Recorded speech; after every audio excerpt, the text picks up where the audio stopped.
Hello friends, welcome back to my channel Rupa's kitchen with blog. তো তোমরা সবাই কেমন আছো? আশা করছি ভালো আছো, আর আমিও ভালো আছি।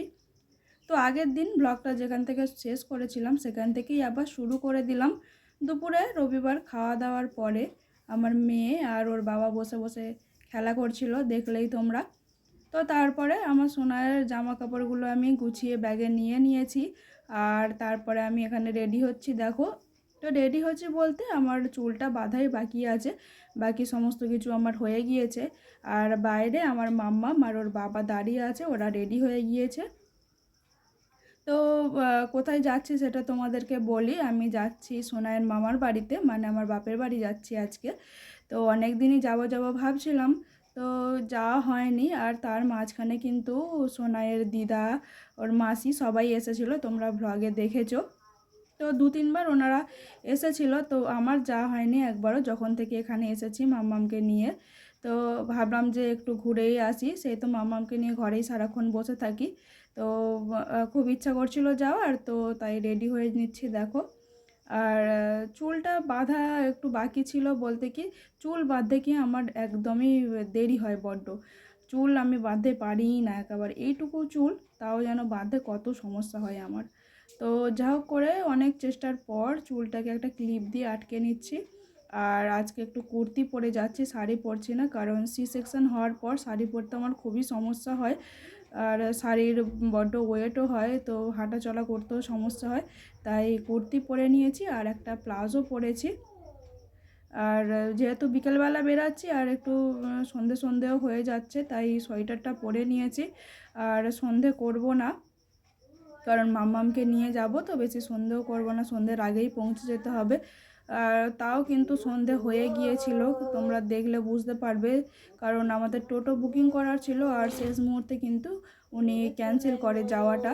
তাই ভেবেছিলাম যে টোটোতে উঠবো আর ঠিক বাপের বাড়ির কাছাকাছি গিয়ে নেমে যাব, 10 মিনিট লাগবে। কিন্তু শেষ মুহূর্তে উনি বলল যে উনি আসতে পারবে না। তাই 10 মিনিট টোটোতে লাগে, আর যেতে তো আধা ঘন্টা লাগবে হেঁটে। তো যেতে যেতেই কিন্তু সন্ধে প্রায় হয়ে গিয়েছিল। তো চুলটা বেঁধে নিয়েছি আর নিয়ে নিচ্ছি ব্লু কালারের স্টোলটা। যদি ঠান্ডা লাগে তো স্টোলটা কানের মধ্যে বেঁধে নেব, যেহেতু সন্ধে হয়ে যাচ্ছে। তাই স্টোলটা এখন এইভাবে করে নিয়ে নিলাম। আর সমস্ত কিছু আমি গুছিয়ে নিয়ে নিয়েছি, সোনায়ের জামা কাপড়, ওর ওষুধ আর প্যাম্পাস যেগুলো লাগে আর কি, সমস্ত কিছুই আমি গুছিয়ে নেওয়া আগে থেকেই হয়ে গিয়েছিল। তো দেখো এইভাবে করে, মেয়েরা তো আয়নার সামনে দাঁড়ালে যেন মনে হয় আয়নার সামনে থেকে যাবই না। তো বারবার করে দেখছিলাম যে ঠিকঠাক লাগছে কি না, কারণ এই ফার্স্ট টাইম আমি আমার শ্বশুর বাড়িতে কুর্তি পরেছি। এর আগেই কিন্তু সবসময় আমি শাড়িই পরেছি, কুর্তি পরতে একটু যেন কিন্তু লাগছে, যেহেতু এই ফার্স্ট টাইম শ্বশুর বাড়িতে কুর্তি পরছি তাই। আর মাথায় নিয়ে নিলাম একটা পেরেক, কারণ মামামকে নিয়ে যাব, সন্ধে হয়ে যাচ্ছে, তাই পেরেকটা লাগিয়ে নিলাম। আর মাকে বললাম মাথায় একটু নুন দিয়ে দিতে। আর তারপর দেখো রেডি হয়ে তোমাদেরকে আমি দেখিয়ে দিচ্ছি। আমাদের এদিকে এগুলো কিন্তু একটু প্রচলন আছে, বাচ্চাকে নিয়ে বেরোলে মাথায় পেরেক বা একটু লবণ দিয়ে দেওয়ার, তাই দিয়ে দিলাম। আর এখন চলে যাচ্ছি বাইরে। আর ওর বাবা দেখো রেডি হয়ে দাঁড়িয়ে আছে, না ফোনটা ওর বাবাকে দিয়ে দিলাম।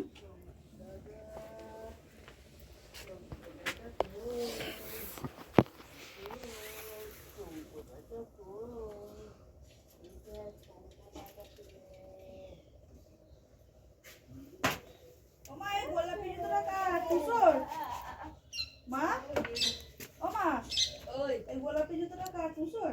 হ্যাঁ, পরে যাবো। হ্যাঁ, পরে যাবো। এই এইটা। হ্যাঁ হ্যাঁ, টঙ্ক দাদা, এটাতে জড়াতে হবে। টঙ্ক জড়াতে হবে না, জড়াতে হবে না, ফুলমতি লাগছে তো। ও টঙ্ক দাদা, ও টঙ্ক দাদা, ওই অটোয় যা উঠবে, যদি ওটো ওই যাবার ডুবি নিয়ে যাবে, ঠান্ডাটা লাগবে। দেখো দেখো দেখো দেখো,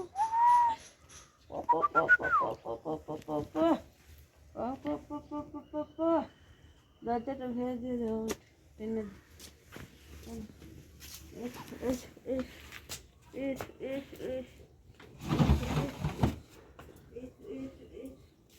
চলো।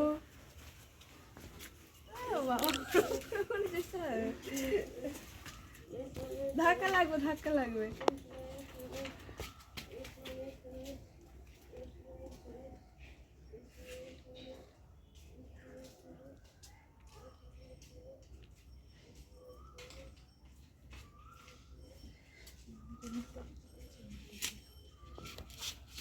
চলো এসো।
এদিকে ঘোরো, দিকে ঠিক করে মামকে দেখা।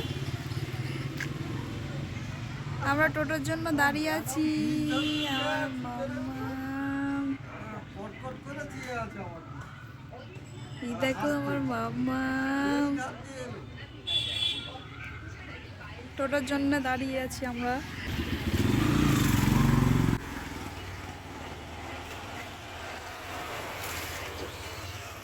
উনি আসছে একটু এগিয়ে যাবে।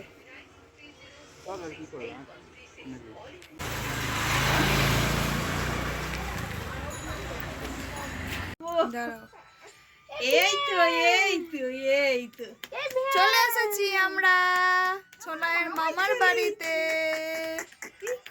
সোনাই কই? সোনাই, এই তো আমার সোনাই জেগে আছে। সোনাই এটা ফোন দেখছে, এটা ফোন দেখছে। না দিইনি, দিচ্ছে।